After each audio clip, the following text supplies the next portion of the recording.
Et bien là, on va passer à Jean-Pierre Bouchilou, délégué national CJD, et qui va nous accompagner dans la clôture de cette e-conférence. Jean-Pierre, c'est à toi. Merci Éloi.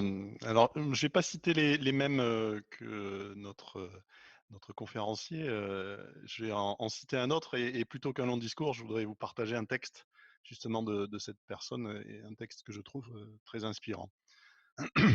Ce texte s'intitule L'esprit jeune dirigeant. L'esprit jeune dirigeant est jeune, dynamique, créateur, tendu tout entier vers un avenir qui s'élabore chaque jour. Il est orienté vers l'entreprise, dans l'ordre professionnel et national, vers le bien commun. Il est social, large, généreux, il est rayonnant. Les jeunes dirigeants ont un sens moral élevé, pensent et agissent noblement, sont intransigeants envers eux-mêmes comme pour les autres dans leur conception du devoir. Ils ont une conscience nette, le sentiment profond de la solidarité. Ils connaissent leurs responsabilités. Ils respectent leurs devoirs professionnels, sociaux et économiques. C'est l'essence même de leurs consignes. Ils sont réalistes, surmontent les obstacles, atteignent les objectifs qu'ils se fixent, ils répandent leurs idées dans tous les milieux et, par leur exemple, convainquent les tièdes ou les opposants. Ils savent que l'on ne peut rien sans discipline, sans travail, sans effort. Ils sont les pionniers de la Révolution dont la France sortira assainie, fortifiée, grandie. La devise des jeunes dirigeants est service. Service, pardon. Ce texte, il a juste 81 ans, quasiment jour pour jour. Il a été écrit le 25 juin 1939 par un certain Jean Mersch, le fondateur du Centre des jeunes dirigeants, qui s'appelait à l'époque le Centre des jeunes patrons.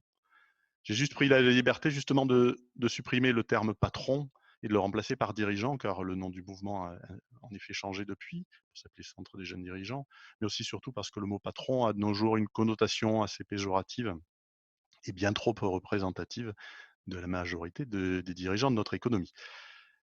Pourtant, ce texte est toujours tellement actuel au moment de cette crise du Covid, comme lors des mouvements sociaux de l'année écoulée avec les Gilets jaunes.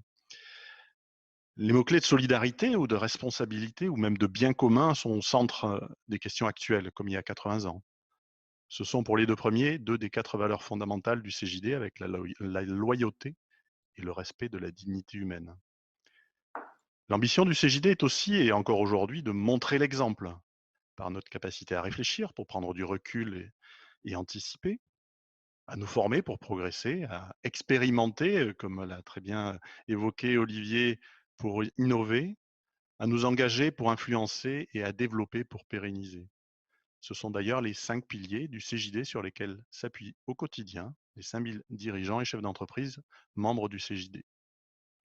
Il est donc de notre responsabilité de jeunes dirigeants de s'engager, d'oser, d'inspirer. S'engager pour promouvoir une société d'excellence écologique, compatible avec l'excellence économique, pour renouveler la cohésion sociale qui fait parfois tant défaut, oser pour croire en l'épanouissement de tous par l'entreprise porteuse de sens, de valeurs et de mission pour le bien commun, inspiré par notre capacité à expérimenter et à se former, le CJD étant aussi l'école du dirigeant. Mais pourquoi un tel engagement?